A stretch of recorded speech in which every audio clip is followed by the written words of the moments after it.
It is now 6:30 and we'll begin the Moses Lake City Council meeting today, Tuesday, April 11th. Citizens who'd like to address the council must complete a blue speaker request card. You'll find those in the vestibule and give it to our deputy clerk. You'll be called on at the appropriate time to make your comments. Cell phones should be turned to silent mode while the meeting is in progress.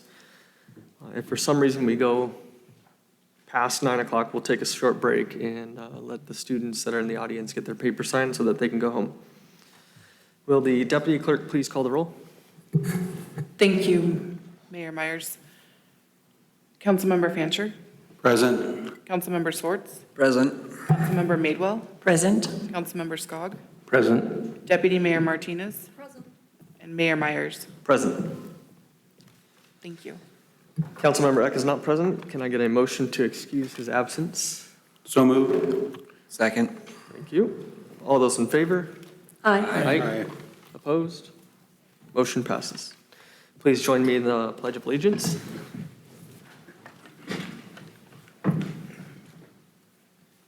I pledge allegiance to the flag of the United States of America and to the republic for which it stands, one nation, under God, indivisible, with liberty and justice for all. Does any council member wish to move a consent agenda item to business item for individual discussion and vote, or make other modification for tonight's agenda?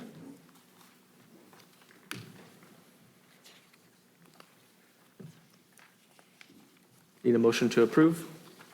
So moved. Second. Thank you. All those in favor? Aye. Aye. Aye. Opposed?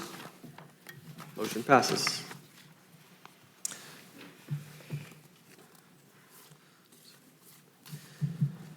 The council invites citizen comments to hear from the public on matters before council or relevant to the council's business.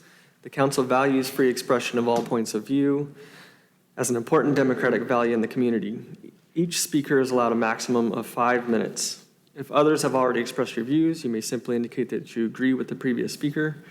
And the council expects respect for those who have positions with one may disagree, so debate or interactive discussions are strictly prohibited.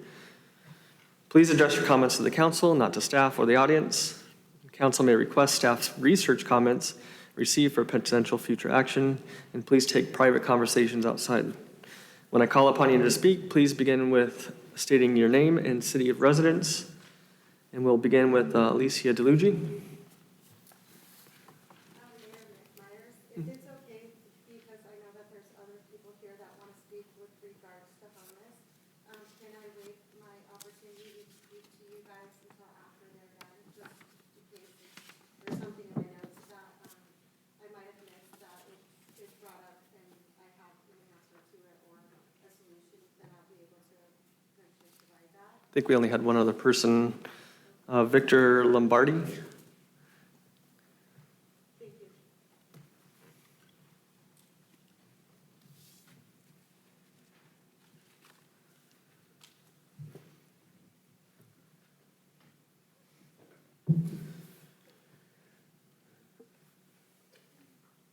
Victor Lombardi, Moses Lake. As the members of the city. Hold on just 1 second. Let me get the mic turned on.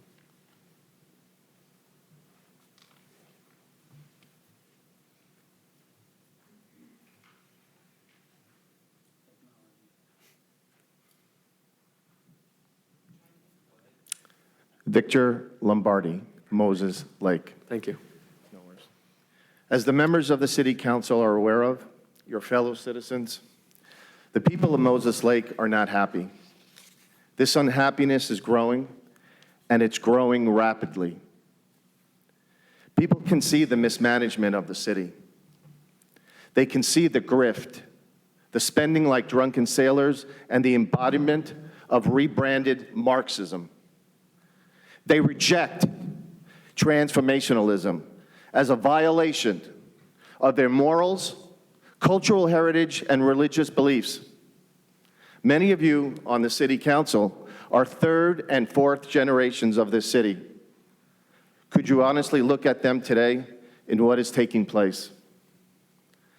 And the citizens, they're smart enough to see it's not incompetence despite The carnival show that is on display, after watching the last 3 city council meetings, they know viscerally and intellectually it's intentional, it's malfeasance, possibly criminal intent. With a legendary police chief, well admired in the community, that was elected on the school board because his first word in his debate was transparency. In fact, he said it 8 times in his debate. What is missing now is just that, transparency of truth, and it's been replaced with transparency of lies, like the fake feasibility reports, companies like Eco Northwest, which is a transformationalist think tank, consultant with 5 economists on its board, that advises a drug and sex trafficking warlord in the mayor of Portland, Mr. Ted Wheeler. The people of Moses Lake are not blind. They are not ignorant. Do not mistake the citizens' history for compassion with blind obedience. They understand the history of tributary enslavement. When the Persian king came into Sparta, much like the way the governor came into Moses Lake, offering earth and water, the Spartan leader, Leonidas, rejected it. His response was, "This is Sparta." So the citizens say to all of you, this is our earth, and that lake and that river is our water. This is Moses Lake. In the 2023 budget, it lists the addition of an assistant city manager to initiate 2 tax financing districts. It's been almost 6 months since this was written, and there is no disclosure of these 2 districts.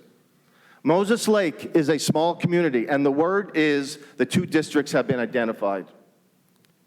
We expect an act of transparency by the next meeting, disclosing the 2 locations. The citizens, they have a right to know. Secondly, I encourage all of you to look at the debt instruments used in financing TIFs. The city has the right to know how their children and grandchildren will be indebted for a period of 10 to 25 years via these instruments. The citizens expect to see by the next meeting the disclosure of the Hubner TIF debt model. City management, again, has had 6 months to present something of this nature. Lastly, I encourage you to look at the messenger of these TIFs, Assistant Manager Mr. Rich Hubner, who currently participates as a board member for WCMA, Washington City Management Association, which is an affiliate and is controlled by a foreign entity. The WCMA strongly promotes these TIFs, which are debt Ponzi schemes, on the assumption, the clear assumption, that future increasing values are going to go up. And as we know, property values go up and they can come down. This appears to many to be a conflict of interest. The citizens, being compassionate but not blind, will reserve final judgment until the details are released at the next meeting. Thank you.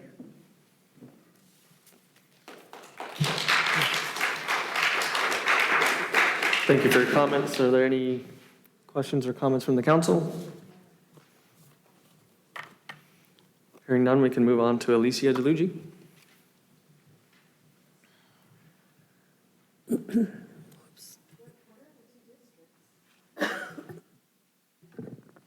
Alicia DeLuigi, Lisa from Moses Lake. First, what are the 2 districts that the gentleman before me was talking about? Do you guys know? I can Okay. certainly elaborate.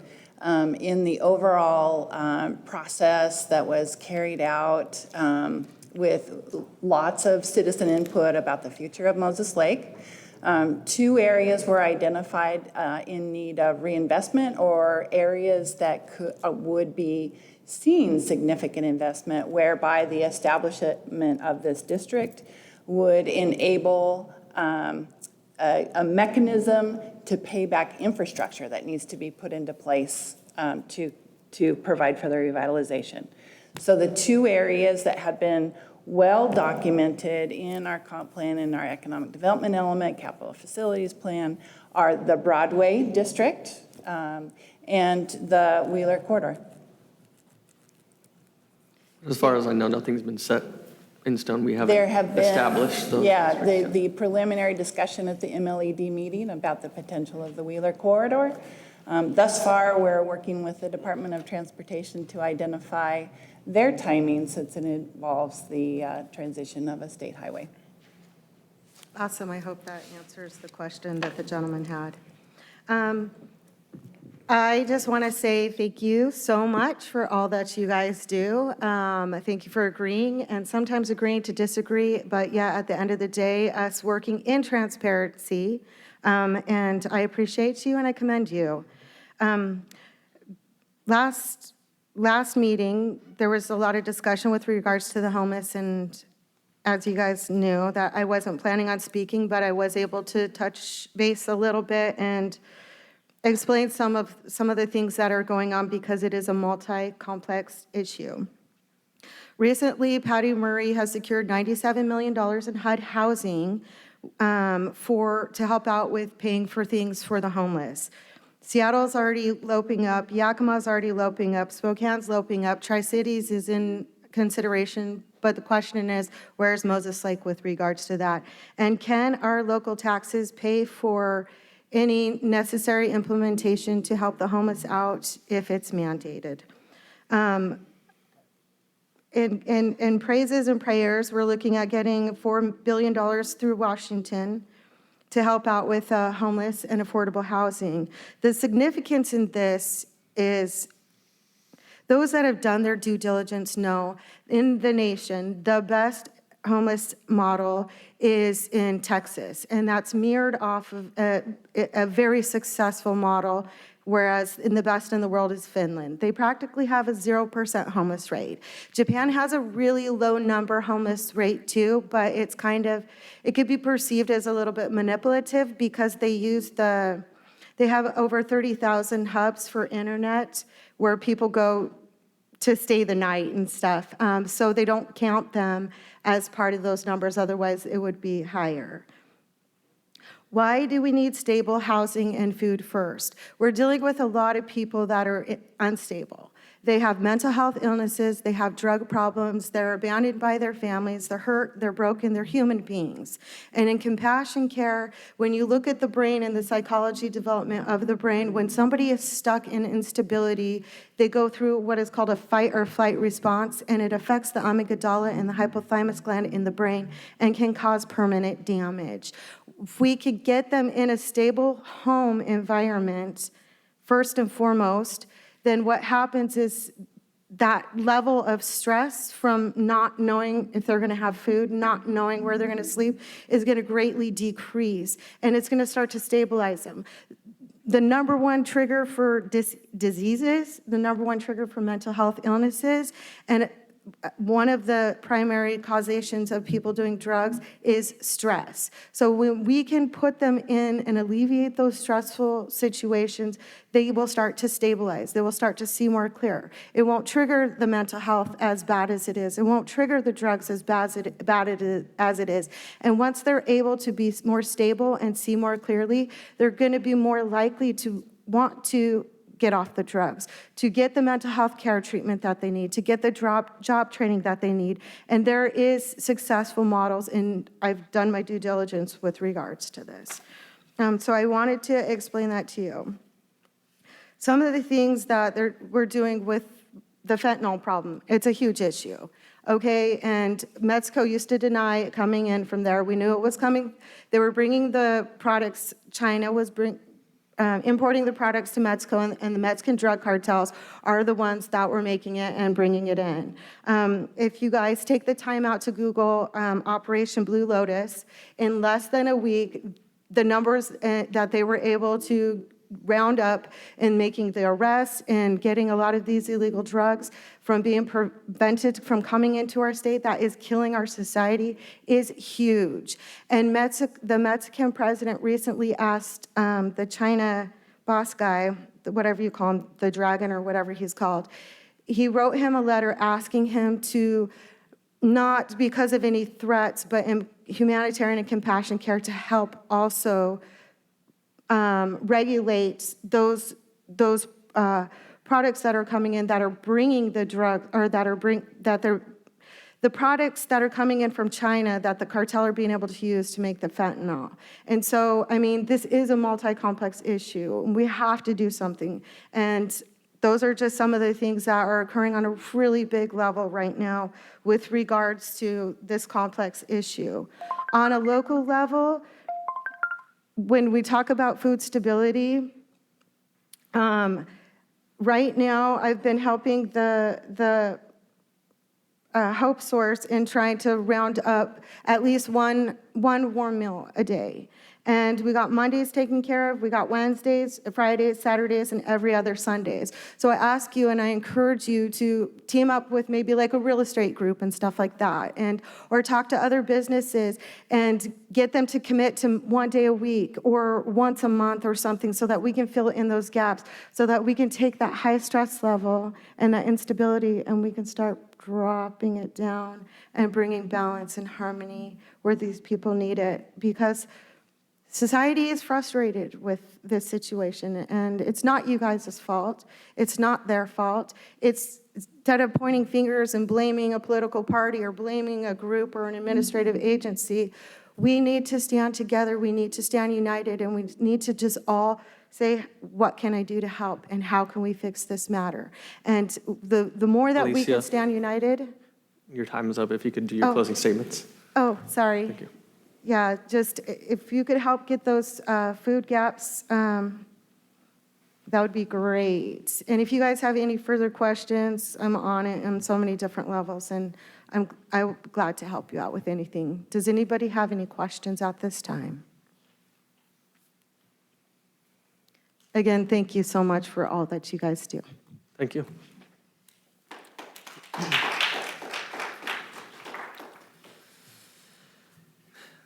The mayor's report, mayor's prayer breakfast is coming up. That will be held May 2nd from 7 a.m. to 9 a.m., located at the Den at the Moses Lake Christian Academy. Please let Deputy Clerk Schober know if you are interested in attending prior to our next council meeting. And that's for the council members.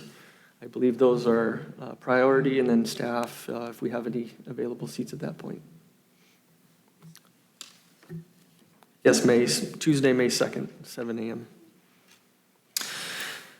Does council wish to have any business brought to a future meeting? Hearing none, we can move on to the city manager's report. And we do have a speaker that would like to speak on the spring cleanup. Okay, wonderful. So in your packet, we have the flyer from the Grant County PUD promoting Earth Day week, and it was good timing because it corresponds with the downtown cleanup this Saturday, and then our city coordinated cleanups on the 15th and 29th. So just wanted to bring those to the attention of the public, and we are looking forward to making the city's cleanup efforts more frequent and bigger in the future, and we have a group working on that. So I would defer to the speaker. Carla Urias.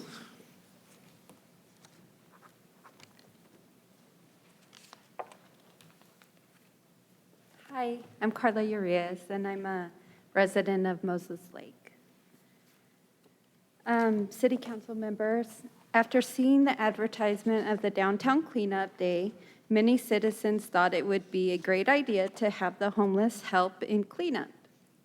The city manager can pay them $20 an hour to help in the cleanup, and it would give them a sense of responsibility. And citizens can be role models, exchange thoughts, ideas, and pronouns, demonstrating diversity, inclusion, and social justice. It would be fun for everyone. citizens can get an opportunity to promote the ideas of the McKinsey & Co., the consulting firm that advises our Governor, Jay Inslee, who has recently been here and is paying them $167,000 a week to manage the state of Washington. Any city council members against this citizen suggestion? Good. That's great. Let's rally together and rally around our homeless and give them the opportunity to be contributing factors of society. Thank you. Does council have any questions or comments? Councilmember Scogg? I like the idea of getting volunteers. I would have a tough time, the complication of paying people. That opens up another whole can of worms. They could volunteer and they could get hurt and we wouldn't be liable.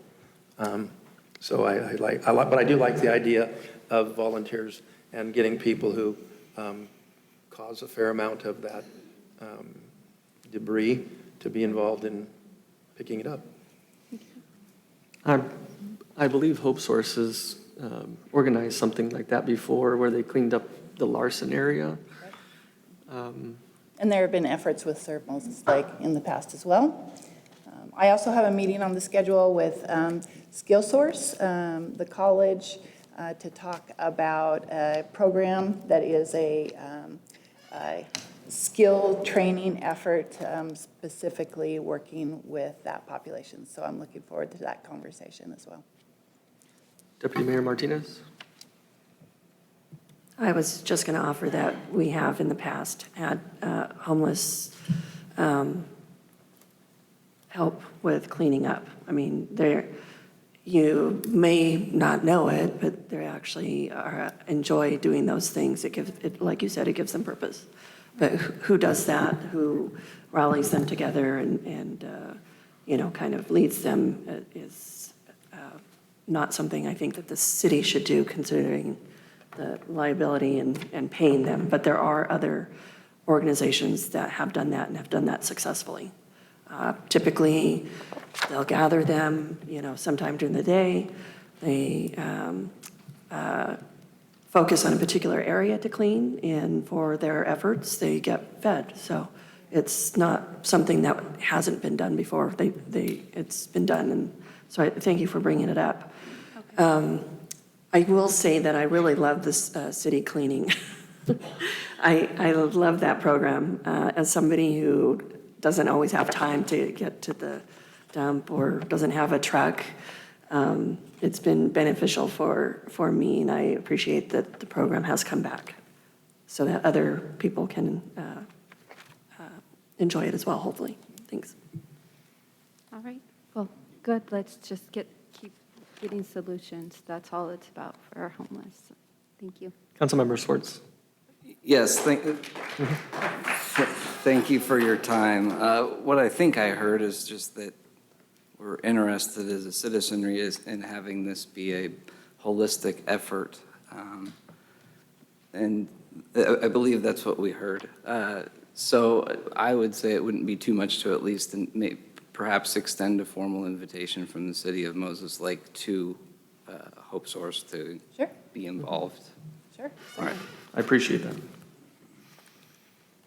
Is that all you have? Yes. Okay, we can move right along to the consent agenda. All items listed are considered to be routine and will be enacted by one motion. Need a motion to approve. So moved. Second. Thank you.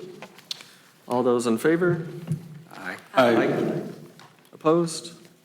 Motion passes. The old business security guard services amendment presented by Richard Law, our city engineer. And Richard asked me to present.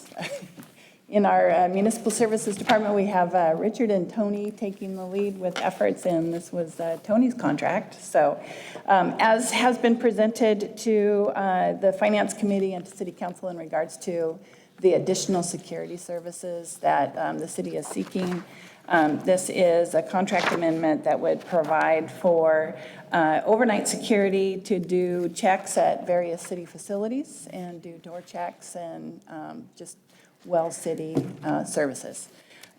Staff is very supportive of this agreement and having the additional eyes and ears on our city facilities.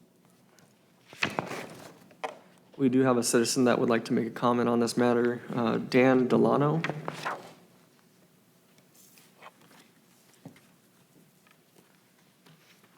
Dan Delano, and I'm from Ephrata. And, I would commend you guys for wading through over 70 pages of your packet and dozens of attachments over your Easter weekend. That's was, I'm sure, quite a task. So actually, some of the questions were answered, but the cost for that additional security guard, $121,800, it kind of brings to mind, when I was reading through the agenda, I was wondering why the Moses Lake Police Department isn't doing that patrolling. Is there something that's not listed here, a reason that we need, you know, specific security services? And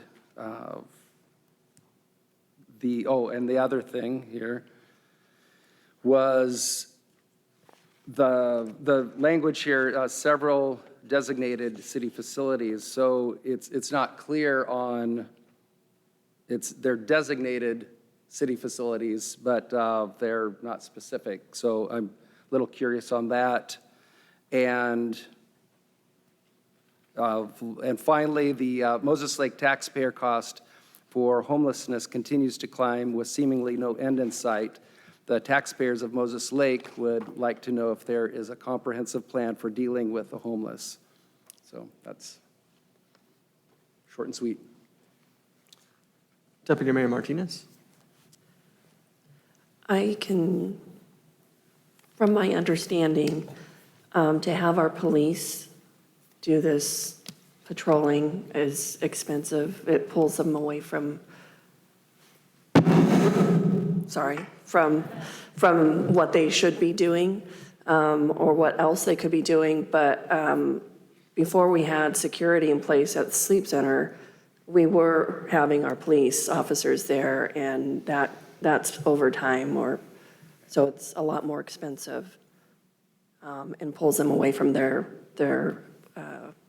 original or official duties. So as far as, so it's not cost effective that way. Yeah, so that I mean, you know, my armchair, opinion, that to me makes sense, having security, private security in the sleep center. But to me, it sounds like, police in a police car, if we're having security going through city facilities. And again, I just curious, is it intentionally vague, or is there a designated route? Is there just kind of poking and prodding, I guess? If staff would like to clarify. So we had identified a number of facilities, so Civic Center Park, the Larson Recreation Center, areas where we have staff coming in and out of facilities end of day, restroom checks at the end of the evening in our parks facilities. What am I forgetting? I think even the operations complex. Yes, the operations complex. And again, it is a cost savings measure. Our police department is very busy, and this provides another layer of eyes and ears and security for staff and the public. The one thing that we would mention is in the risk management costs. So for example, while the chamber building has been vacant, we did have some vandalism.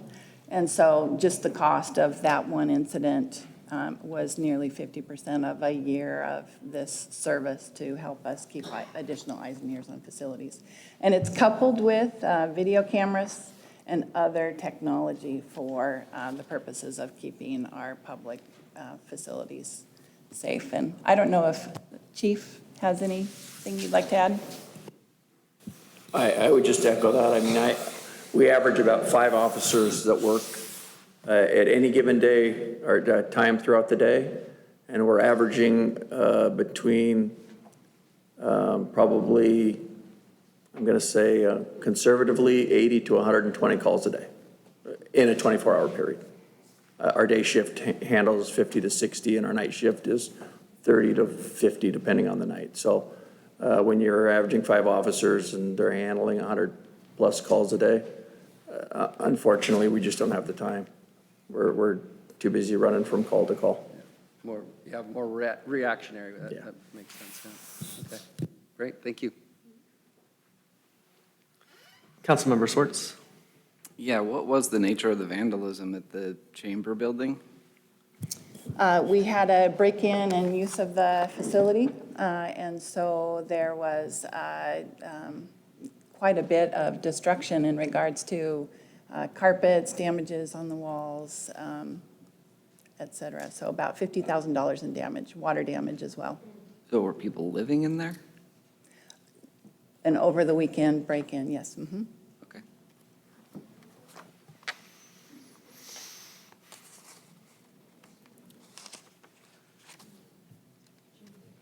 So we have a request from council to amend the security contract to include the additional security officer. So moved. Or do I need to say it out correctly? Do you need a second? I'll second. Any other discussion or questions from the council? Councilmember Scott. I think in response to some of Dan's points, this has been kind of discussed within the group of councilmen and in finance committees. When we looked at particularly the overtime situation, it did make sense to have a private company do that. That kind of eliminates most of the overtime. I know I've come out of council meetings and found 3 dogs and people in the bathroom and hanging out at that end of the building. So, I mean, it is a problem. And I think the sooner we come to grips with just what's going on with the whole homeless situation, and frankly, I think the term homeless is a little bit of a misnomer. It just implies things that aren't always true. And it tugs at our heartstrings. And sometimes, I remember somebody said, you know, it's nice to have a spare bedroom, but just make sure the bed isn't too comfortable. And I think we need, the sooner we come up with dealing with what to do with that group that is having such a big influence in our community, the better off we'll be. You know, I read about, you know, 1-year-old supermarkets in downtown San Francisco being closed after a year.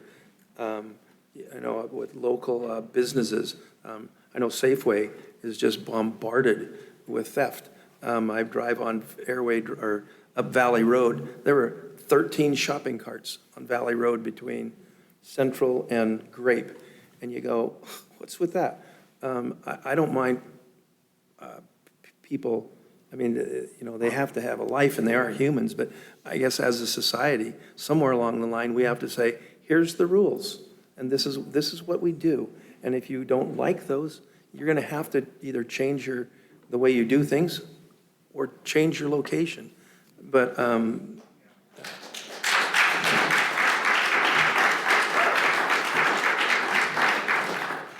the sooner we deal with this and come up with solutions, I think the better off we'll be. But, you know, there's a lot of stories from, I mean, you can look at San Francisco, Portland, Seattle. You know, with respect to housing first has not necessarily paid off all that well. I understand the whole stress thing, and I think that's a real big part of the issue. I know when I'm stressed out, I don't make good decisions, and I probably do things and even say things that I normally wouldn't have. And I don't know how to help them de-stress. Housing's part of it, but it's not the answer. So I think, you know, part of it is just, this is what we do as a society, and you need to join us. Or ask help, or we need to offer help or move on. So that's my 3 cents. Councilmember Swartz. Yeah, sorry, was the library included in that, or is the library responsible for the operations during? They're responsible for their operations, yes. Okay. Have they been approached about possibly having a security guard there? Because I've heard quite a few complaints about people in the library. They do have security services. I think they're in between companies. Okay, But yes, they have had an ongoing contract. all right. Deputy Mayor Martinez? I just wanted to add, after Councilmember Scott mentioned, we also did look into hiring a City of Moses Lake employee, and the cost of hiring somebody or somebodies to do the security, when you add in all the benefits and the wages, it just financially, it just makes more sense to do this contract. I will add that, you know, we all assume that it's the homeless doing a lot of this, and I'm sure that they do, but we also have kids and younger people and people that just really don't care. So I don't want, I want to make sure that it's not all dumped on the homeless. I know that probably doesn't sound right to you guys, but there's more going on in this city than just everything having to do with the homeless. There are kids tagging things. There are probably kids doing all sorts of things that we don't even know about. So it's not just about the homeless. It's about society right now. So, yeah. We do have a motion and a second, so we'll call for the vote. All those in favor? Aye. Opposed? Motion passes. New business, business license code update ordinance 3022, presented by Madeline Prentice, the finance director. Good evening.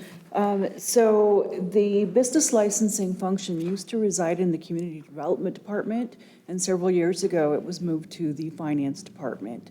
Unfortunately, we did not update our code to reflect that change. So what we're doing is we're revising the code to reflect that the business licensing function reports to the Finance Department, as well as last year you approved some changes to the mobile and temporary food vendor code. There were some additional revisions that we did not include in that, which one of them was the insurance requirement. And our liability insurance carrier advises that we don't need that for those type of businesses. So we're presenting to you these changes that we're requesting to be made to the business license code update that coincides with the mobile and temporary food vendor changes that were done last year as well and approved last year.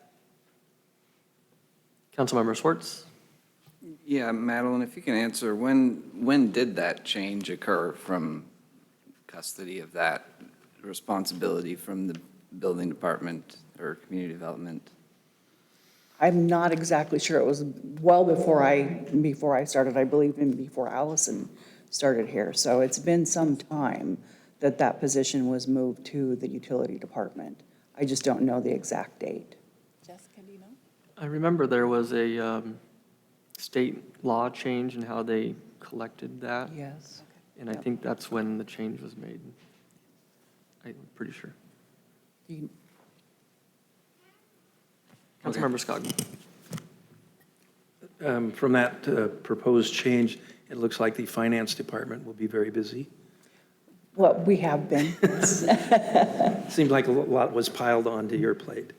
A couple of questions I had was on that, I agree with that, getting rid of the $2 million liability insurance for somebody who's got a hot dog stand.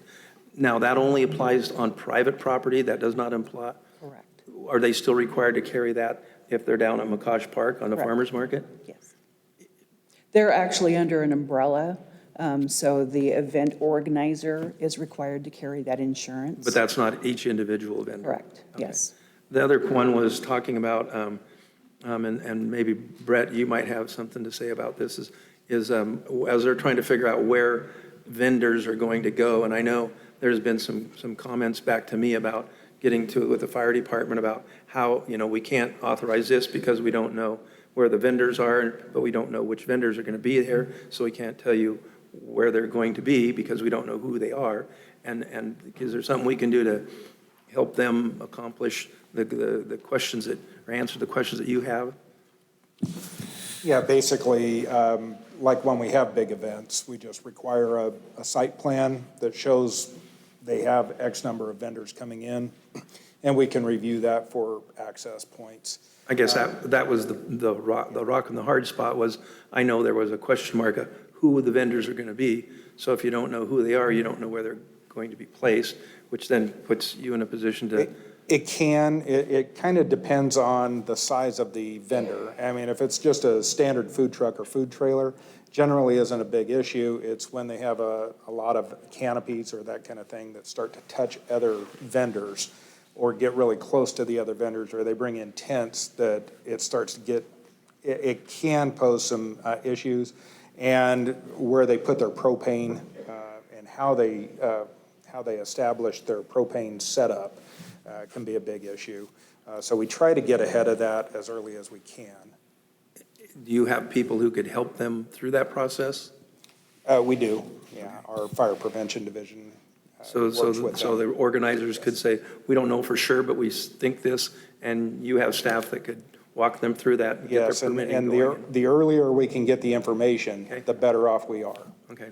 All right, thank you. Yeah, I would just like to tip my hat to Jessica and her team for all of this effort and for our special events effort under Parks. We've been meeting as a team and reaching out to the organizers of the events, communicating, trying to make that process more smooth, and thus the changes that you see here, because our code was preventing for some of these activities to take place. Good.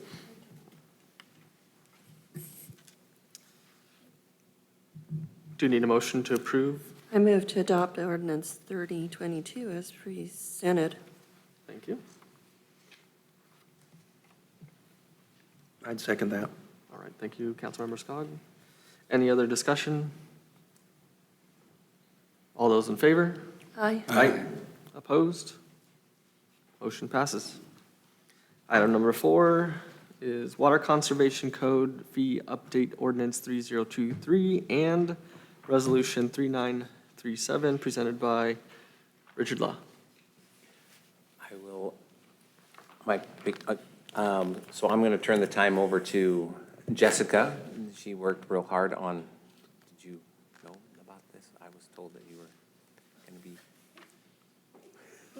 be. Okay.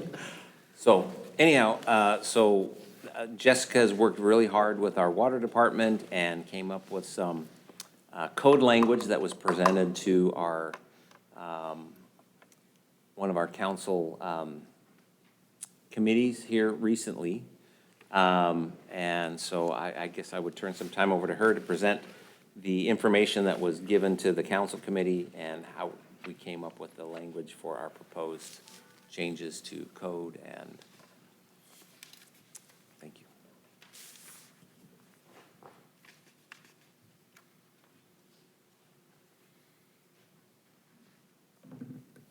Good evening. So I am presenting this on behalf of our Water Resources Committee that has been meeting on a regular basis with an emphasis on conservation to help with our water supply issues that we are currently experiencing. I know that Kirk Holmes has been presenting to council on a frequent basis and updating you as to the water supply issues. So as a group, we have been meeting and reviewing how other jurisdictions are handling similar situations with water supply and how they're implementing conservation efforts with their citizens. So with that, we have provided you with some modifications or proposed modifications to the existing conservation measures. This would allow a new schedule that would prevent watering, irrigating on Mondays, where we see the highest demand on the water system currently. It would also help distribute more fairly to our residents use of water for irrigating throughout the week. So previously we just had odd or even every other day. You'd be surprised at how many phone calls we get saying, well, it's a short month and I'm shorted a day and it doesn't seem fair. So we used Spokane's model they've had great success with this. So that is one of the changes that we are proposing today is for the new odd or even watering schedule with the exception of Mondays. We are also adding in some additional measures. For example, not using a hose without a shutoff valve or nozzle when watering your car or sprinkling the grass, not to be utilizing water to wash down hard surfaces as we're trying to conserve that. We also want to make sure that citizens aren't watering in the heat of the day. So we've identified a new time frame in which we would prohibit watering or irrigating.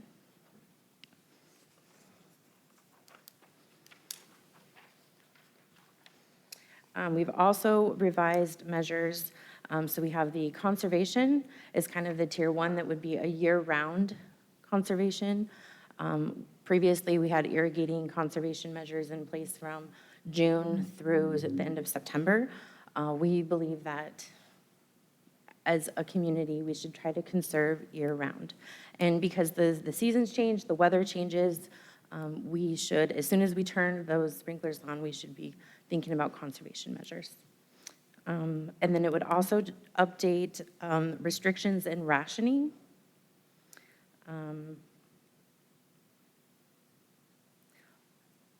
Each event that happens that reduces our supply would allow for the city manager and the Public Works Department to put in new measures for restricting or rationing water depending on what the event and the needs are for the community to protect the water supply.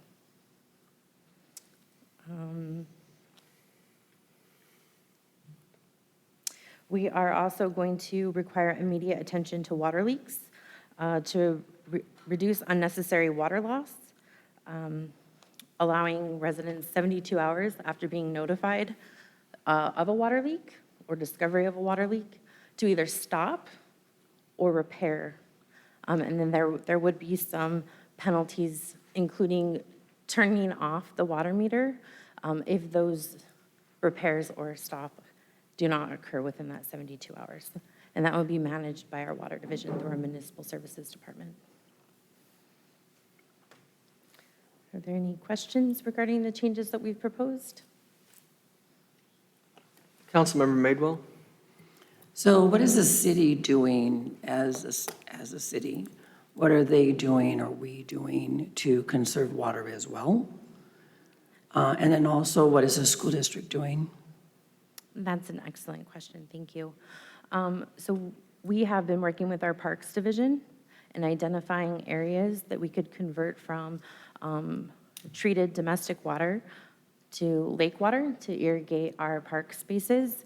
We've also identified some planter strips in other areas that we can change the landscaping to a more drought-tolerant landscape that won't require as much irrigation. I know that Tony in our municipal services department has been working with the landscape design company. They hope to revamp and xeriscape part of the campus here at the Civic Center. And then there are long-term plans for the Civic Center Park as well. We want to lead by example, and we would like to change our landscaping to a more drought-tolerant, water-conservative landscaping. And when does that go into effect? When do all those changes go into effect? So the parks have already been converted. I think we have 4 parks that have recently been converted for this season. Okay. So we'll be conserving that water. That's already began. As far as the landscaping, that's still in process. Design this summer, and we expect maybe as early as fall for that project? Yes, we're like I said, the design, right now we're consulting with the Columbia Basin Conservation Group. And like I said, we're hiring a landscape architect to come up with a design that we can implement. So, and then also the other things we're looking into is the budget process and all of that too. I mean, anytime you do things like this, it costs money. So a lot of these things weren't in the 2023 budget.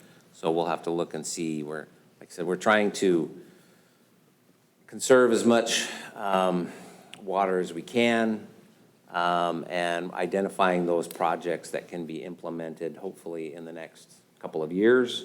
It takes time, it takes, contracts, money, those types of things to implement all of these things. It's not just a matter of turning off the irrigation and letting it die. We don't want it to look like that, so it's going to take time. So we're estimating more conversions of parks to other sources besides the potable water. So that will either take, we've been working with the Department of Ecology, we've been working with the Moses Lake Irrigation and Rehabilitation District, we've been working with our water rights consultants, trying to figure out how do we get legal access to other types of water to use on our parks. We need parks. We need places that people can go spread out a blanket and have a picnic. The things that we're trying to identify and that we've been working on this year is working with parks to identify those areas and pieces of grass where nobody goes and spreads out a blanket, like the planter strips, like some of these little grass areas that we have around town that nobody's going to go have a picnic. And how can we, instead of using water intensive sod, how can we do other things there? And identifying, once we come up with a plan and the types of plantings we want to use and identify the costs for conversion, then we can start budgeting these conversions over time to, again, use our water the best we can. So, and the school districts? Yeah, What are we doing? We have met with the school district and made them aware of the issue. Many of the school properties have shallow wells that they're using solely for irrigation. And as you know, our issue is related to the bulk of our water sources being in the deep aquifer. And so we're needing to make that transition. Many of the school district facilities are shallow wells. And they are also participating in our educational programs as well. And then the new school that they're building in May Valley will utilize lake water for irrigation. So my concern is that the city we don't have anything at the current time to put into effect or Judy? into place. My apologies, Councilmember Madewell. So a number of our parks have already been transitioned.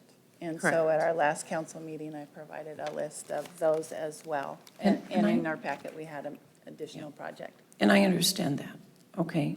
I'm just saying that we are asking our citizens to do something that we aren't fully set up to do ourselves. And my opinion, I don't believe that's fair. And so until we're all on the same page, I don't think it should be. Thank you. We will be following this ordinance, including the time of watering. So we as a city are also putting ourselves on a significant water diet, as we're referring to it as in the Resources Committee. We have identified the low-hanging fruit and already resolved those issues. Our Parks Division is another branch of the Resource Committee that's meeting on a regular basis with our development engineers and our Public Works Department to identify additional landscape areas that can be either converted. We can reduce the amount of water. And yes, we plan to follow the same measures as closely as possible while still preserving those spaces for public use. So if we're asking our residents to water on a limited basis or to conserve the amount, don't overwater. We're not saying not to water at all at this point. That's not the purpose of the conservation measure. It's just to be aware of how much you are watering and don't overuse the water. And we too are working on that.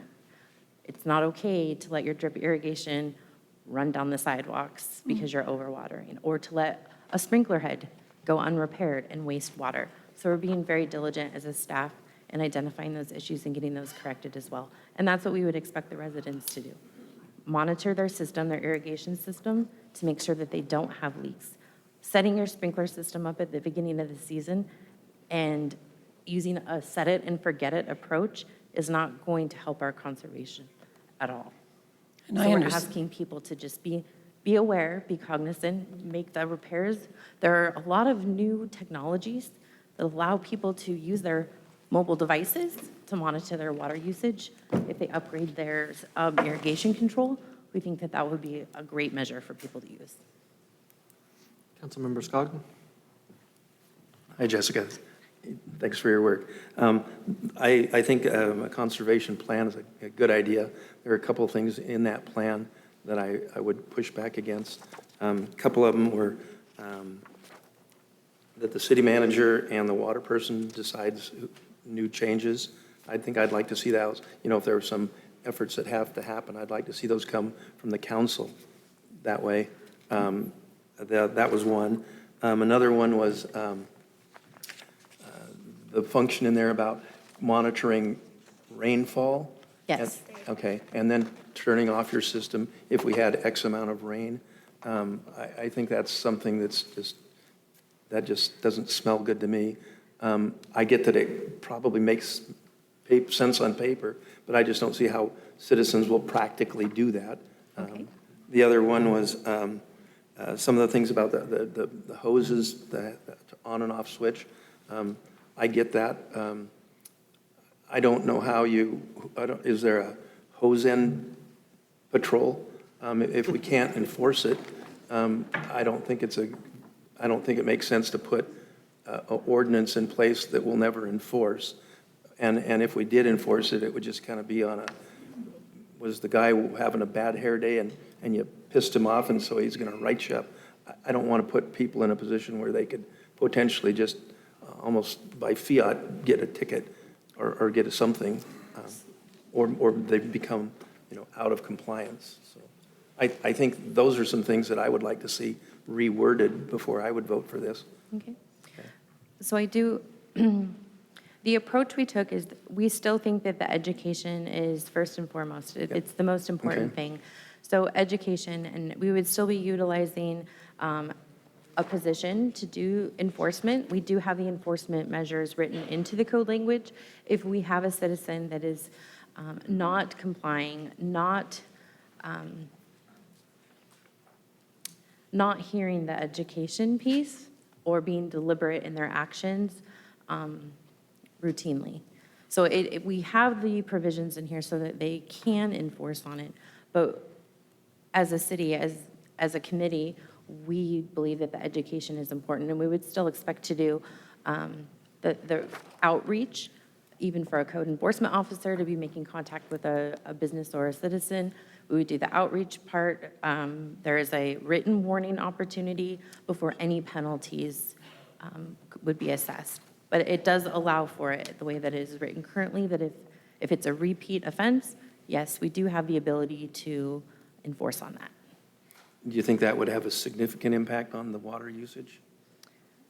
I think everyone needs to be held to the same standards, and I think that every drop counts at this point. One of the things that we would mention too is in the summer months, we are hitting the peak of our production, and we have several wells down for rehabilitation. We're lowering pumps, which is not ideal. We're still using the deep aquifer. In addition, we will have a well at least offline for other reasons, and so the moving of water between zones that we've had the ability to do in the past may not be as available to us. And so we truly do risk in those high heat months with not being able to provide water. I think our council really needs to recognize the situation that we are in because we have not made the shift to the other resources. And so what our staff is recommending to you are some measures based on the analysis of the users. And so in your packet, you have two charts that demonstrate that our residential use is really what is impacting our overall ability to supply water on a regular basis. And we do have the partnerships coming together with the Conservation District and some educational programs. There's one coming up on April 22nd, and then additional one on May 6th. And so we're trying to hit this from many facets in order to make sure that we're preserving our water resources for now, for the future, for our kids, for our grandkids, because we are at that critical of a standpoint. Councilmember Swartz. Yeah, I've got a few concerns about this. You know, I understand the need for conservancy of resources in all aspects of life, and to not overconsume anything. But some context on this, you know, this community, when it started, was a group of, you know, small homesteads surrounded by a bunch of farms, and a lot of green open spaces here. As a result of a lot of development, those spaces are actually closing. And because of the way that zoning laws are going, with residential development, what we're going to expect to see is significantly smaller yards than what we see now. So, you know, I would say that probably per citizen in this city, if you look at the average consumption by gallon per citizen in, say, 1950 as opposed to today, I would guess that number is significantly less, what with a bunch of people living in apartments and those sorts of things where we didn't have that before. So my question, first of all, is what is the target for conservancy? You know, what are we really trying to do, and who's responsible for that? I would propose that, you know, there's an idea out there that we're trying to attract some growth here. I believe that Jay Inslee was here last Tuesday to promote some of that growth. And so, you know, while we're saying that we're going to add more people here to use more of the water, we're also saying we have no water. And so it's a very confusing message, I think, to me at least. I'm not the smartest person in the room. But you know, it's further compounded by the amount of conflicting data that we have. And I believe that there are people questioning the validity of the data based on the recency of it and some other factors. So, you know, this is a pretty broad mandate here that we're discussing. There's some other concerns too, is just the function of the enforcement of this. I understand that we have way better meter technology than we did a few years ago, so we can monitor usage in a much more real-time sort of fashion. But how much resources or how many resources are we going to be spending on sending out mailers or fines and then chasing down that money and all of those sorts of things? And could that money actually just be used to building more water infrastructure? You know, these are all sorts of things that I think about before I make these decisions. So I'm just not ready to make the decision tonight, unfortunately. With regard to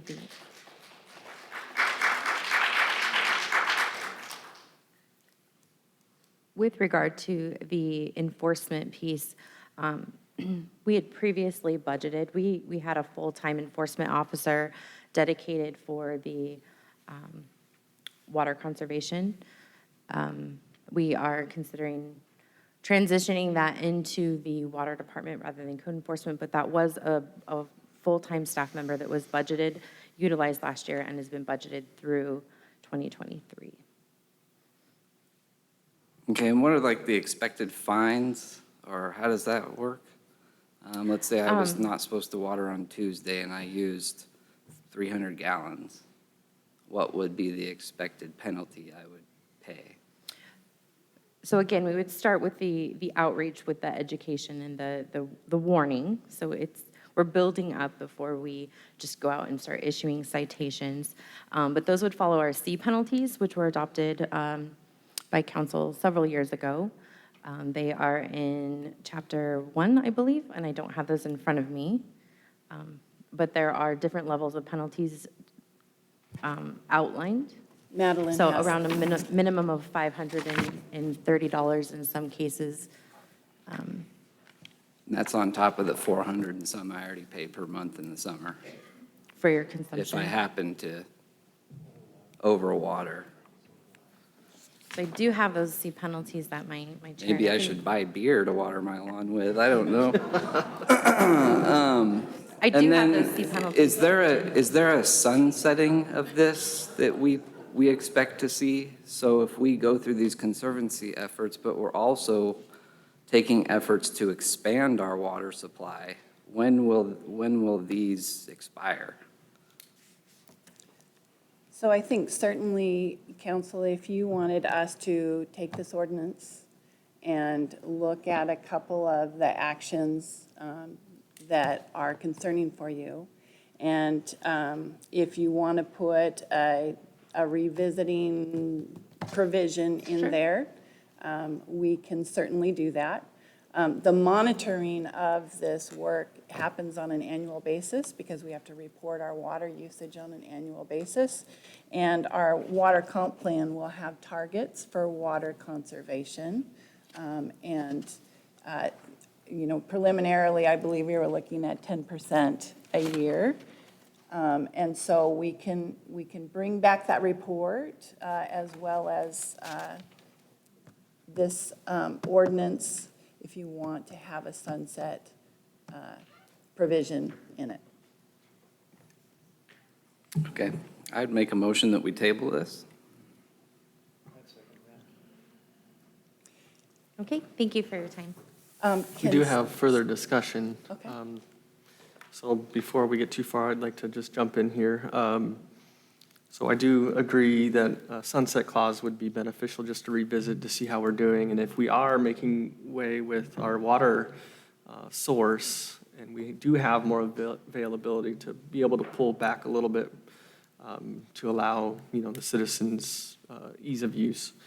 The one thing that I had a hard time in that ordinance was the enforcement of the water leak. Such a short time and can be quite the burden on some people, depending on the extent of the leak. If it's a main water leak going to the house, that's going to be quite expensive. So I think that part needs a little more thought put into it, and maybe a way for somebody that can't afford it to be able to extend or seek help. Councilmember Fancher, I accidentally turned your button off. Yeah. That's not as good. Pretty standard. I think that first and foremost, and to address Councilman Madewell, I think we should have something in the ordinance that, when we talk that we're going to play by the same rules, that we should actually put in there that the city will be playing by the same rules. Okay. I do know, I have a park right behind my house, and they were not watering every other day. They were watering more than that last year. And so it is frustrating, and if I were a citizen driving down going, I have to water every other day, but the park gets to water every day, it made no sense. So I do think that grass is no different than my grass. And so if I got to water 3 days a week, which, by the way, I do.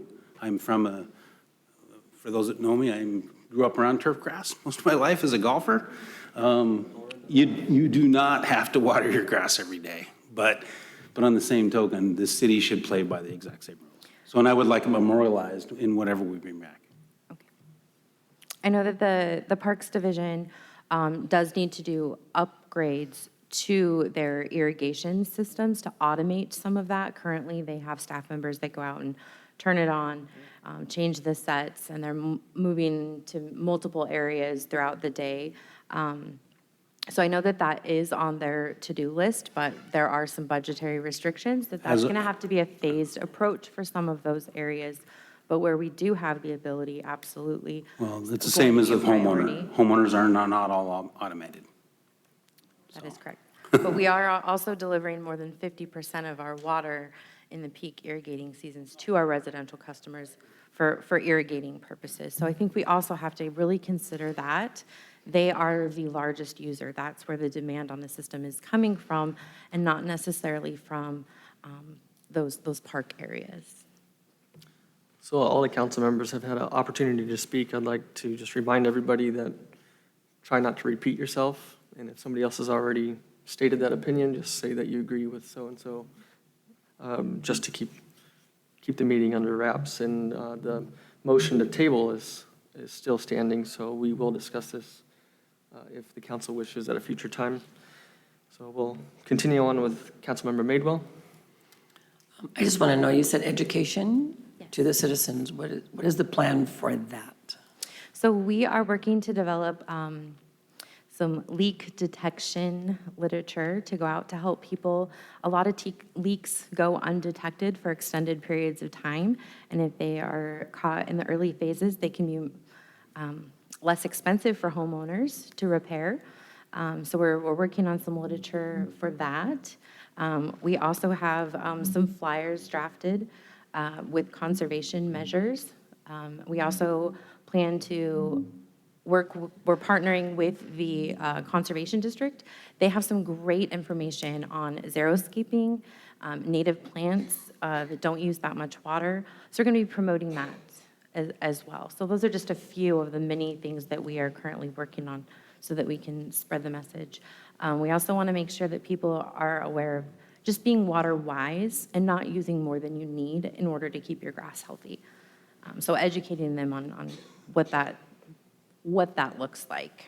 So a comment you made, excuse me, I apologize, is that the city is watering during the day, basically.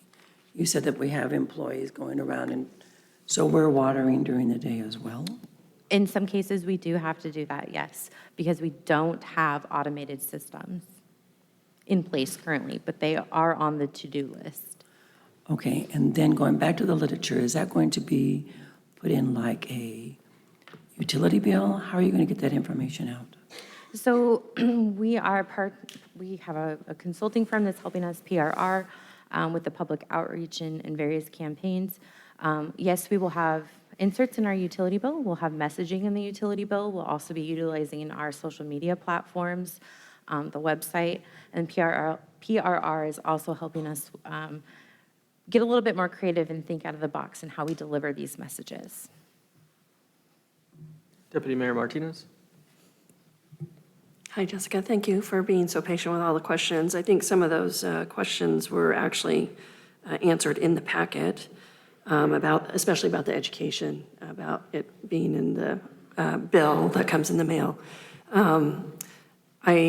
Since I sit on the Watershed Council, I do want to say that the city is partnering with the Columbia Basin Conservation District to really promote and educate the community about water conservation. And so that is something that the city is doing. We appreciate the partners with the Watershed Council to help us with that. I'll just, I guess, speak a little bit about my personal experience with this. I know last year was pretty vocal and critical about initially what it looked like was you're just going to get a ticket if you're caught watering on the wrong day. And so that education piece was just what lagged just a little bit before conservation hit, whatever month that was.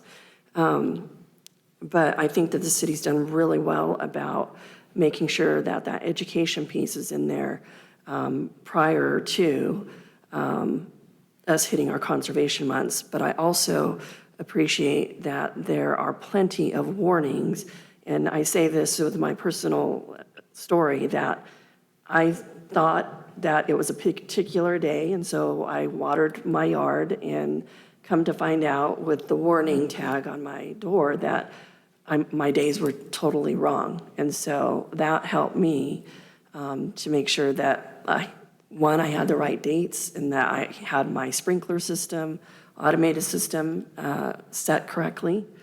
The other thing is the water leak. I had a major water leak, and I knew that because of how much money I suddenly was spending on, for water. So, you know, if you're looking at the bill, because that leak wasn't obvious to me. It wasn't obvious. It took quite a while, and thankfully that, you know, I noticed the expensive water, and otherwise I would have had a huge problem with probably concern with my foundation because it was right there and not out in the yard somewhere. So I believe that we do need to continue with the conservation and do as much of it while we're educating. And so I appreciate the work that you've done. I do have one comment or question, and I'm not sure who would answer this. We, I think, as council, have prioritized that we do want our green park space so that people can picnic and kids can play on. So would it be reasonable to see that some parks are going to get watered a little bit more, and when, you know, we're not going to be watering, when citizens are not going to be watering? So again, the goal is to get as many of the city-owned properties as possible, especially the parks, converted over to lake water so that these conservation guidelines wouldn't apply if you're not using potable water. We've already been very successful in transitioning several of those large parks, Blue Heron Park, McCosh Park, Cascade Valley. I know that there's a couple more. Lower and we're Peninsula. also Lower Peninsula, and we're also looking at potentially converting some of our ball fields as well. That's a project probably scheduled for next year. So, but we are looking into making those changes so that we're not using the potable water. But yes, I think what I'm hearing is you'd like us to disclose what our water diet is going to look like for the citizens. It might not look exactly like a residential customer's conservation efforts because we have a duty to provide those green spaces in our community. But I don't disagree. We can definitely add something in that clearly outlines to our citizens what our intentions are for our water diet. So a follow-up, and I don't think from you, Jessica, thank you. Remind me, in the summer months when we're at our highest water use, how many wells start, if we don't do something, start sucking air? So this last summer, we operate 18 wells, and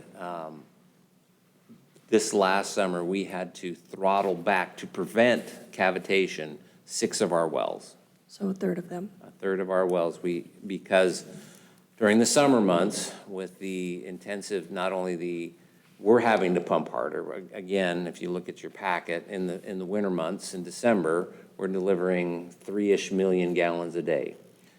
In the heat of the summer, we're delivering over 20 million gallons a day.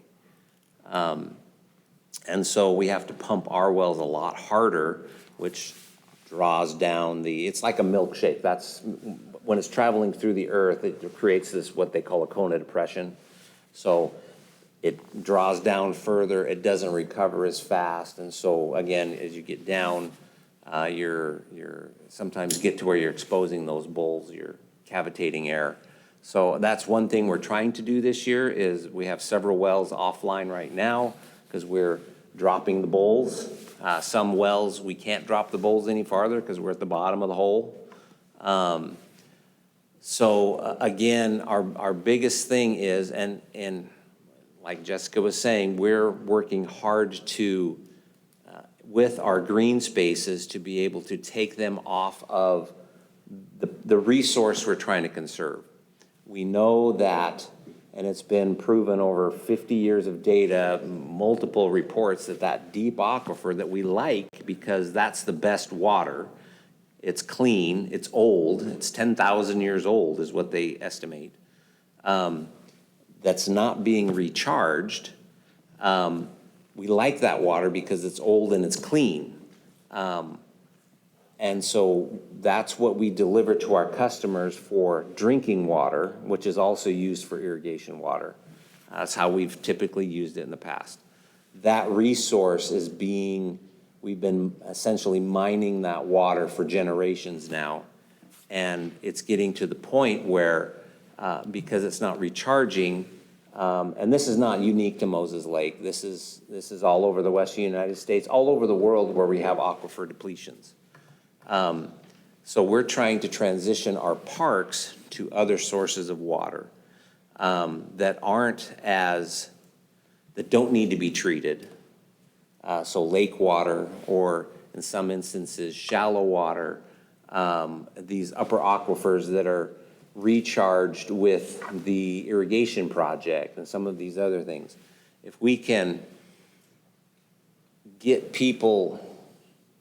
these parks off of our resource that we're trying to conserve to something else, then it's not that critical. Like if we're irrigating, let's say Blue Heron Park, all of that's irrigated out of the lake. It's not affecting our deep aquifer at all. So do we need to irrigate, so sparingly just to barely keep it alive? We really don't, because it's not impacting the resource we're trying to conserve. There's people around town that irrigate out of the lake if they're touching the lake. So are they impacting the resource we're trying to conserve? No. So this is a complex issue. And we are working hard as a city to try to figure out our long-term strategy to be able to provide the city of Moses Lake good drinking water now and into the future. And a lot of that has to do with, we understand that this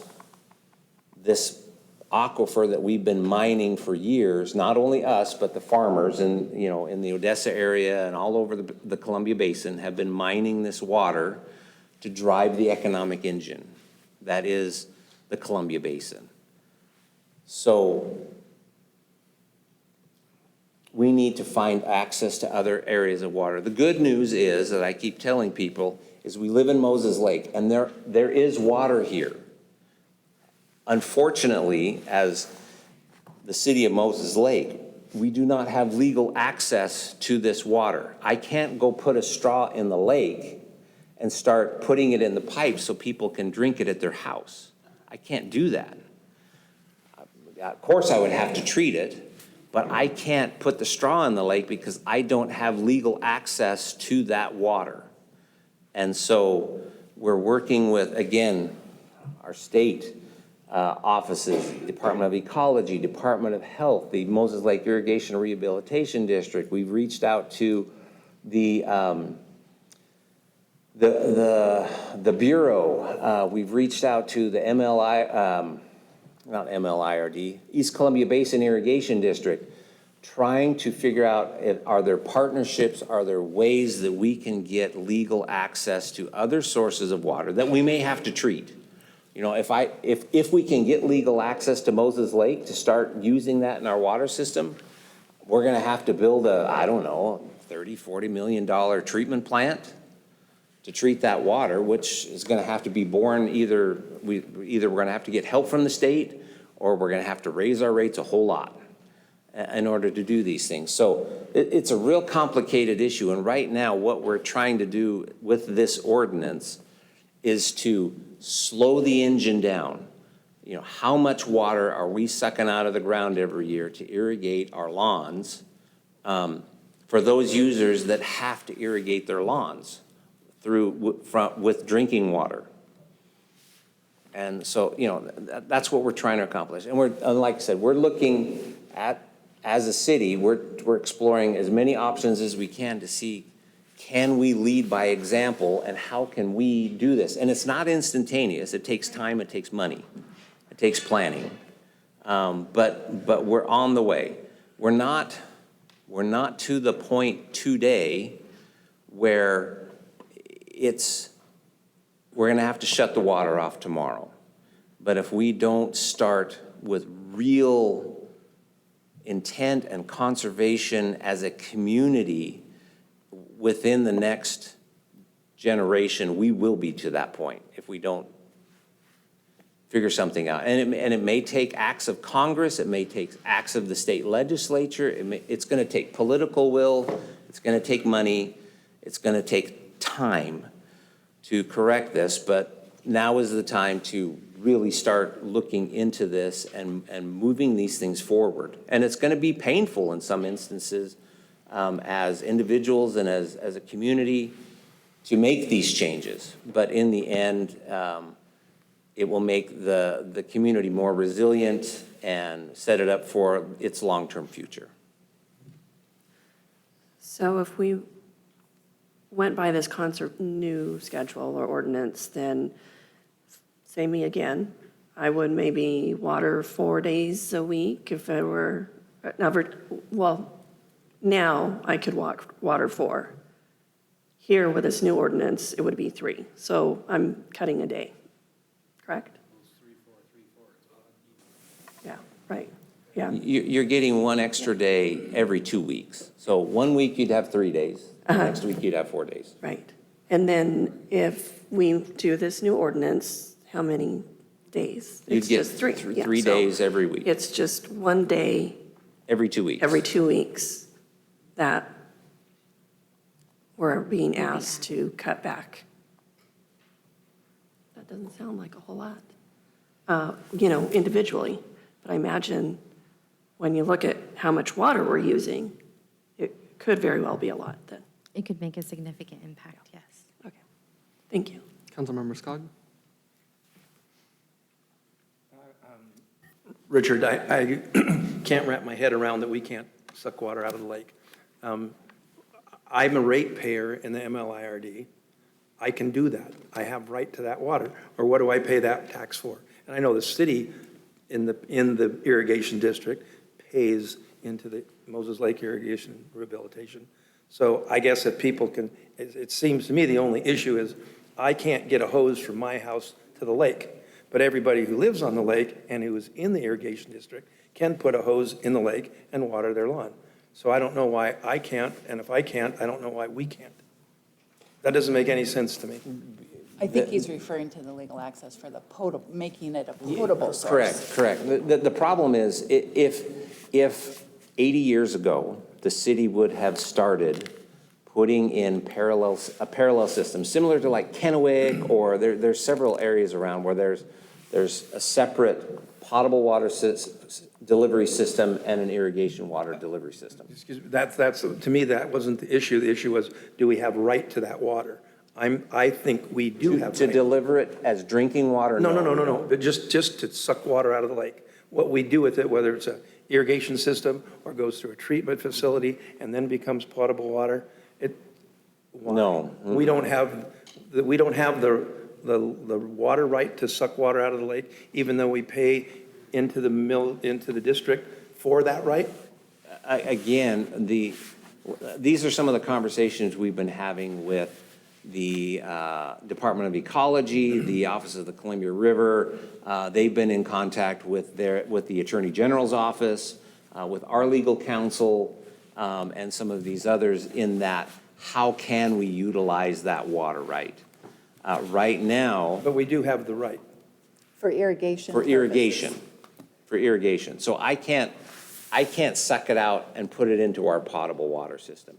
Even though we have treated our potable water system as our irrigation system since the beginning, I cannot pull it out, treat it, and put it in our system for somebody to drink. I've been asking those questions. Can we utilize this? Can we treat it and put it in our system and call it an irrigation offset? It can never be cleaned up enough to drink. Oh, absolutely it can be. Absolutely it can be. And if 50% of our water usage is in irrigation. I have asked those questions to, again, all of these different lawyers and people trying to figure out how can we utilize this. Yeah, we are going through a process where we have made that request and are waiting on an answer. And frankly, we had an answer that we need to provide more information. This is never an easy process. And in the end, the answer may be no. And so if that is the case, then we're going to have to continue to be creative, but then maximize how we're using the lake for irrigation. Well, I think, I would encourage you to get Like I said, aggressive. we have been asking those exact questions. I have been asking those exact questions to these people for the last I mean, I year. drive to Tri-Cities and you see hundreds of thousands of people, and we're at 40,000 people, and we're saying, we might run out of water. I'm really having a hard time wrapping my head around that. Exact, and it all has to do with, it's not that there's not water in the basin. Okay. It's how do we establish the legal right to use these sources of water and to provide drinking water. When the city went all in back in the 50s, that we want to solely focus on the deep water. And so that's where they got all of their legal access to water. And now that resource has been mined to the point now where it's in jeopardy. Are our rights more significant than the farming rights? I mean, are they senior to their rights? Doesn't matter, it's different. It's different, it's a different pool of water. Okay? Yes, so there's basalt aquifer water rights, there's shallow aquifer water rights, and there's surface rights. And then there's bureau water. So where I can put my straw in to take a drink is 700 to 1,000 feet below the ground. I can't put my straw in the lake, I can't put it in the East Low Canal, and I can't put it in the shallow aquifer, because I don't have legal access to that. I don't want to lose the status of the desert oasis. I get it,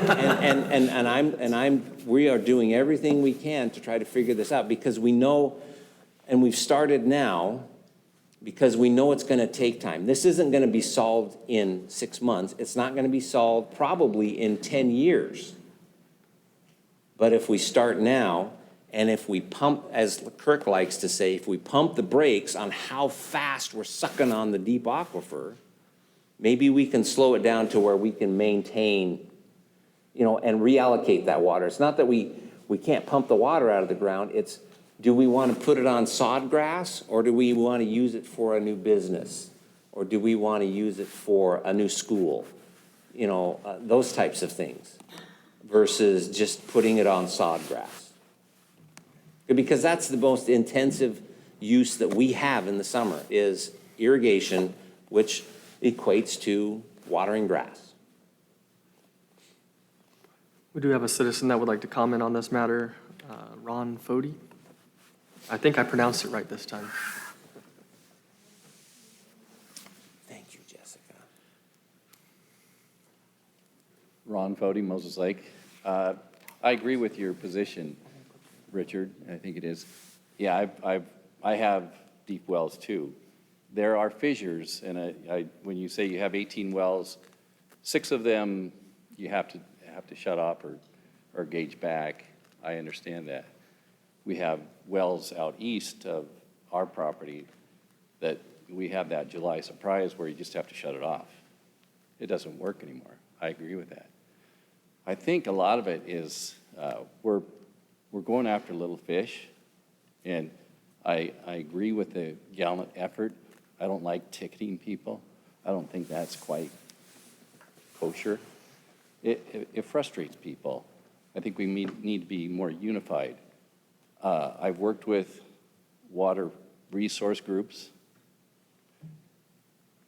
All the groups that you mentioned, except the CBDL, the Columbia Basin Development League, I think all of them need to be in a coalition to go toward Jay Inslee, that's state water rights with the DOE.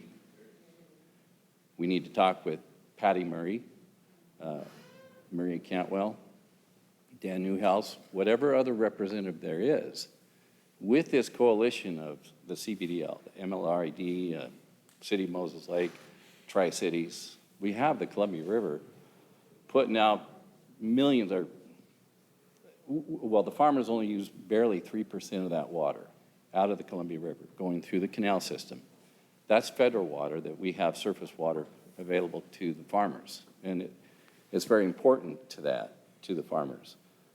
But there is a solution to this, and being on the league myself, I think the American people come up with great ideas sometimes. Some are crazy, but sometimes it just might work. One guy had the idea to let a free-flowing river go through. There's some kind of ravine that goes through Ritzville and Lind or somewhere along the way, and they said, well, if you want your salmon run, just let a free-flowing river run through there. I thought, well, that's a crazy idea. You'll never get it through. But, you never know. It might just work. Another idea that other guys have thought of, and I'm sure you guys have encouraged this too, or thought of it too, is the Bureau of Water that goes through the main canals, and I have wells that are right next to the canal, half a mile away, they are recharged by the fissures and the leaks in those wells. So I didn't have an issue with my personal wells being depleted as bad. It did a little bit, but not as bad as another well that I rented ground from that was 2 miles away from the canal system. It was in July, we had to shut it off because, like you say, they just don't pump water. And it was high sodium water, to say the least. So you saying it, yes, 10,000 years old and it's got a lot of sodium, not good water. The Columbia well, our domestic well, which we have, is only 120 feet. We've gotten compliments when we test it because it's such good water. That's Columbia River water. That's canal water. If we could get everybody in a group, a coalition, to go see these representatives, politicians. I don't like politics that well anyway, but yet it's a necessary evil that we have to go forward with. We need to speak to them and say, look, we have all this water. Oh, another great idea. One guy said, well, we've got global warming. Well, it changed to climate change now because global warming wasn't working, but yet they said, oh, the ocean's going to rise 6 inches if we don't take care of the global warming. Well, all this irrigation that we're doing is cooling off the whole Columbia Basin, which is helping. So we get more water on the ground to cool things off. Good idea. Another idea was to go in and reverse, when we have to shut off the water in October, we're done farming basically. So from October, November, December, we take that water, and I don't know how far, I've been out of the league for a few years, I've been battling other issues, but if we could take and reverse that water, nobody's using it, none of the farmers need it at the moment, from October, November, December, we reverse it, filter it, back into the aquifer. Simple solution. That aquifer can be filled back up during the time when we don't need it as farmers.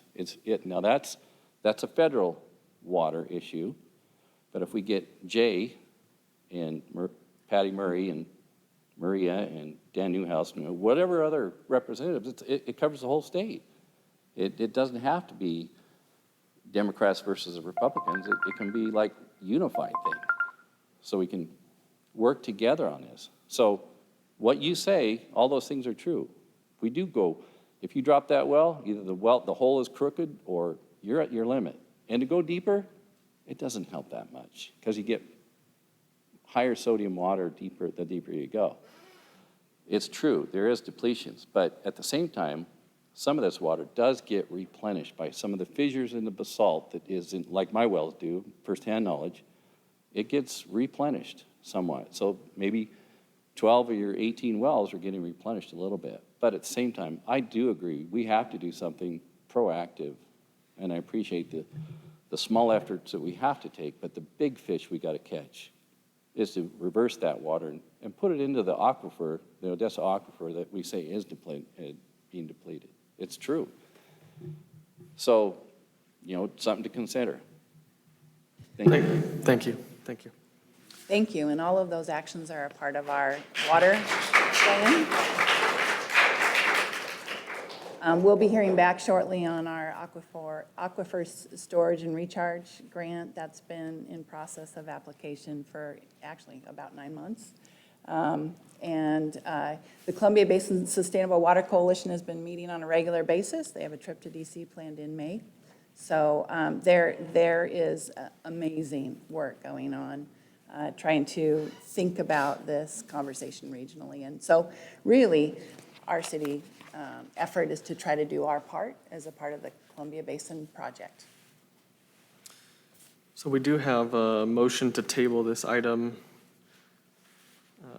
I'm assuming the ordinance 3023, Councilmember Swartz. Can we hold, you did have your 5 minutes, if you can hold the question till after, and we can ask questions, of staff. If you could pass that information along, that'd be appreciated. Thank you.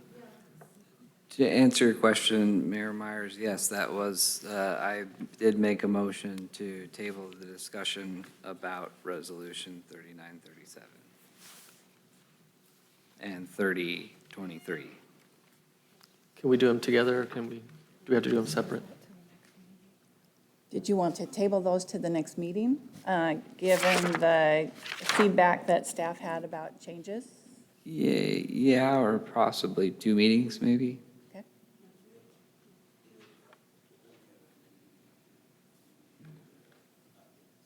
Correct. Yeah, so I would suggest maybe not the next meeting, but the following meeting. Okay, first meeting in May. So we do have a motion and a second, and that is okay to do them as together, okay. All those in favor of tabling? Aye. Aye. Aye. Opposed? No. So we have 5 yes and 1 no. Motion passes to table this item until the first meeting in May. That means we can move on to the administrative reports. Okay, next week, next Thursday, from 5 to 7, a regional collaboration meeting with all of the boards of our entities, so the PUD, the county, city, and port. We are getting together tomorrow to finalize the agenda for that meeting, and we'll be getting that out. And so we look forward to everyone's attendance for that. It is an election year, and so as a course of helping with the educational process, we are planning 2 open house opportunities on May 4th at 4 p.m. and May 5th at noon. Council members, this is a great opportunity for you to attend as well, because we get citizens who want to know what it's like to be a council member. And so staff provides an overview of the city as well as requirements of being a council member. But often we get questions. Judy attended. Councilmember Madewell attended in the past, so. So just want to make sure that's on your agenda. And then Kirsten, did you want to provide an update on the ad hoc housing committee? Sure. So at the last council meeting, there was a discussion on the agenda to talk about the potential future purchase of property to make our homeless, our sleep center a permanent facility versus temporary. That was tabled, and the motion was to just move forward with a lease on the existing property. So staff met together last week to just go over what would be needed to do, what we would need to do to the existing site to make it a permanent location. So we did meet with the ad hoc homelessness committee today. Just went over the code requirements, so we would just want to keep the facility running as is, but make the improvements to the site that we would require of anywhere else, and frankly, make it look like a nicer site. It would be paved, have a permanent fence up there, have landscaping in front of it, designated parking areas, and then also upgrade the existing sleep units because they are actually in disrepair, and our maintenance folks are out there constantly fixing them, and it's not a good use of funding. So just the conversation today was to direct staff to just get a quote on new shelters for now, pull together a generic site plan, and then we're going to get together with the property owner and present the ideas to him as the property owner, and then come back to you guys when we have some more cost estimates for just keeping it on a lease basis on that existing site. And then we also had a question on the Advisory Council on Housing. So we took a pause with that group last fall. We lost a staff member. We're in the process of replacing the staff member. However, the pause was beneficial because there are a number of new changes coming through the legislative session in regards to the provision of housing, that it will be good for that committee to take up and reconsider. Yeah, they may have certain requirements of the cities that we have to put into place. They won't be optional anymore, so we can present those to the committee and then bring it back to the council. So we will be getting that group back together, and the legislative session ends next week. And so we'll be able to bring all that new information forward to that group. Any other updates, Richard? I'd like to acknowledge staff and I don't know how many of you were aware that last weekend we had an accident that wiped out our brand-new signal controller and power source at Valley and Stratford Road. Staff was able to get things cleaned up, put in some temporary traffic control. We were able to, working with city manager's office, get an emergency contract in place with the contractor who built it originally, so they were most familiar with the site.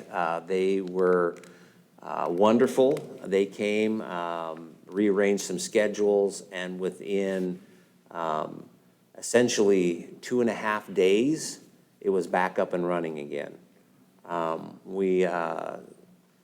The streets department had the foresight and got some budget money to buy a spare controller, a cabinet that was sitting up in our shop as an emergency measure.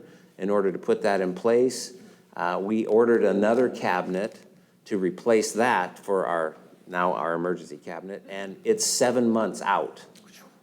So great work by our Public Works Department, by our engineering department, to get the contracts in place and get the work done so that it was only out of service for less than 3 days. So just great work. And while Richard rightly recognized our staff for that, I want to take a minute to recognize him. I worked directly with him on Monday and Tuesday of last week, getting that contract in place and getting that work done. And it was his leadership of the staff and team that worked on that really brought it all together. So I commend you for recognizing your team, and I also commend you as well. Councilmember Madewell, I think you had a comment on that. Well, I have a couple. First of all, thank you. I was one of the people who had to drive through that mess. So it was very nice to have it fixed. Thank you very much for this, Speedy. So going back to the homeless issue, I have some questions. We have more motor homes on Central Drive. In looking at city ordinances, we have some interesting things where you have to have a permit to be able to camp there. This is ordinance 918.070. And that the city manager gives permission, and they can only camp for 14 days within a calendar year. How are we doing on that?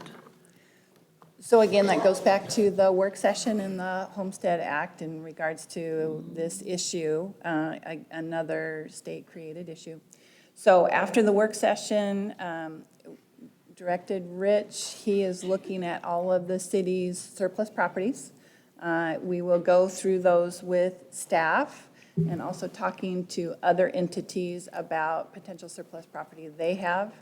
And at your May 11th meeting, we plan to bring options to you to move those units. At the last meeting, there was conversation about an easement being available next to the sleep center.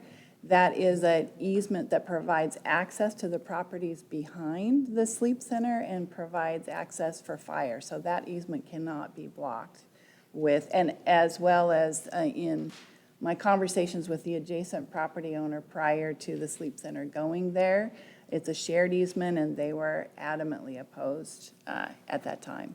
So we are exploring all of the city-owned properties and we'll be bringing options forward to you as well as, again, other entities, both county and school district. Okay, so I went looking at the Homestead Act. I spent a lot of time today trying to find where it covered the city. So if you can give me an RCW, I would really appreciate that, because I couldn't find one. I look at different laws that pertain to different people, but a homestead is not what we're seeing on Central Drive. And so I also heard today that because of needles in one of the bathrooms in one of the parks, that bathroom has been shut down. So there's safety issues there as well.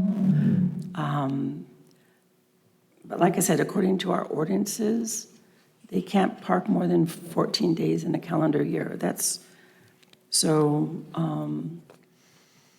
Help me out, help us out. So you're not going to find anything in the Homestead Act that specifically addresses the homestead exemption as it applies to vehicles. That is a creation of case law via our state Supreme Court in the Seattle Long case. I read that. So that's where that interpretation and application came for the Homestead Act. And there are two constitutional issues that we are faced with on the enforcement piece. The city clearly has the ability to enforce its ordinances about parking and camping, nuisances, et cetera. That's not the issue. The issue is what we do in that enforcement piece, because we really only have the ability to do two things when we're enforcing: remove the nuisance or the offender, or penalize them. And penalizing them in Moses Lake is never going to be a criminal action because we don't have any criminal ordinances. They're all civil infractions. So if we seize the vehicle, that brings up the Homestead Act and all of the protections under that.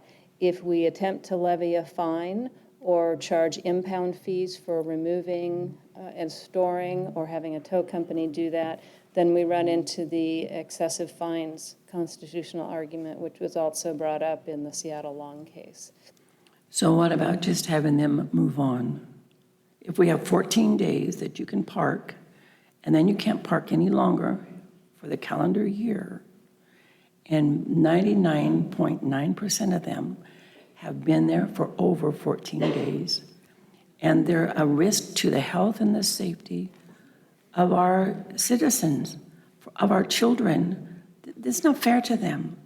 We need to do something. And so I understand what you're saying.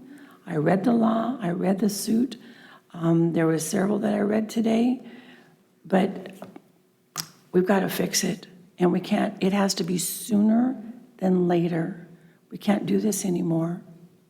Thank you. And that's one of the things where it would be helpful to have council's support with the legislature. There was a bill introduced this last session. It didn't make it through, but it was specifically to take out, or to insert actually into the Homestead Act, the statute, an exclusion for vehicles. And that would have taken away that one constitutional argument. We still would have been left dealing with the excessive fines, cruel and unusual punishment piece, but it would have taken care of one of the enforcement issues. So we can issue infractions to those folks and ask them to leave. That's not the issue. The issue is what happens when they refuse to leave. And thus our work to find a location, like the sleep center. And so we'll be coming back to you with options. Councilmember Scott. The excessive fine, or penalties or fines, I mean, can we just charge them $1 and it's in impound and you're getting charged, I mean, $1 a day? I mean, can we make that excessive thing go away? Yeah, and that's what we had talked about, and that's one of the pieces that staff will be bringing back to council. Okay. So we need a place to take them, because the tow companies won't impound them anymore. So we have to have a place to remove them too. We issue the ticket, they don't move, then we can hook them and take them someplace else. So that's what staff is looking at, is what parcels of land, whether they're owned by the city or not, would be suitable for taking those and relocating them. They wouldn't be incurring storage fees. You know, if we wanted to charge a nominal fee, it's supposed to be a case-by-case analysis based upon the income and resources of the offender. That's not a very practical solution to work through each individual case, so I think the city would be better served by setting a nominal charge for a per-day storage fee, or, you know, whatever the situation turns out to be. But that just moves those to a different location. It doesn't resolve the underlying problem. And you may be forced to expand a facility at some point if you've relocated all of the ones off of Central Drive. If new ones show up, you're just going to, I mean, it's the same thing that people have been discussing. It's not fixing the underlying problem. It's just solving a piece of it temporarily.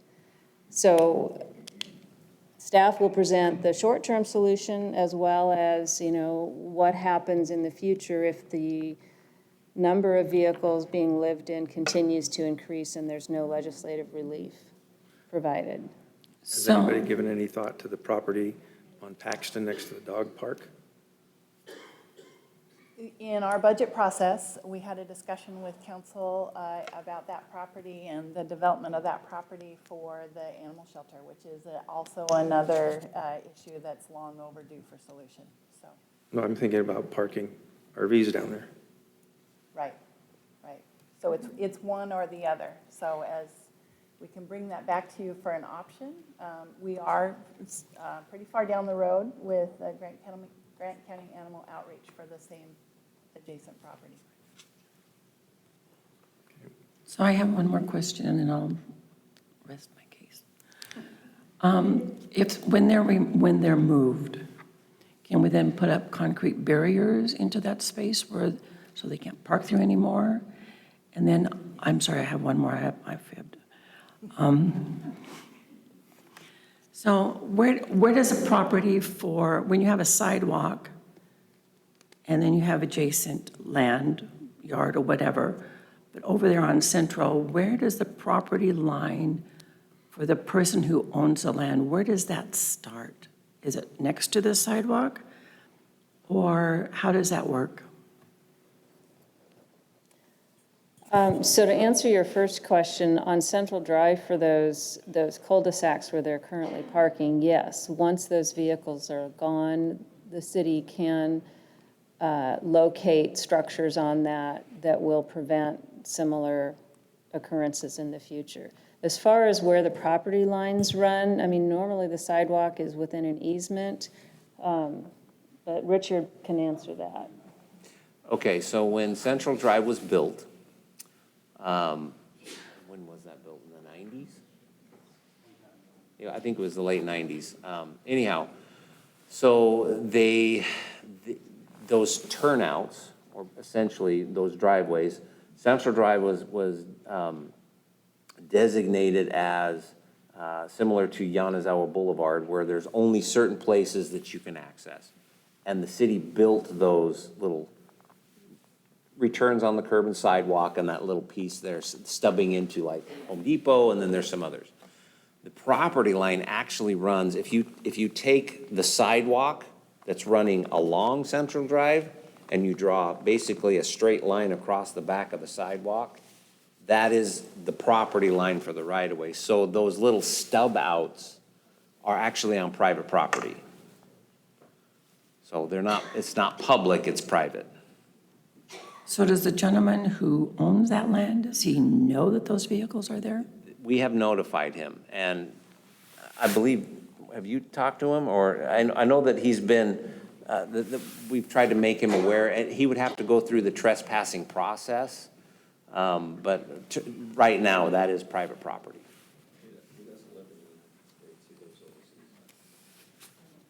I don't know if you heard that. He says the current property owner does not live in the U.S., that is an overseas owner.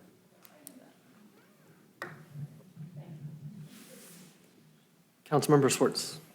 Yeah, thank you. Just a quick question. So as far as dealing specifically with the RV issue, all of that work is being handled in-house. We don't have a consultant or anybody working on this. Is that correct? Yeah, so the work that we're doing specifically on the RV issue, as far as, sounds to me like we need to create a bullpen somewhere to be able to enforce the law. So is the citing of all of that and everything you're looking through surplus property that we have, is that all being done in-house? Okay. And how is that process going, do you find?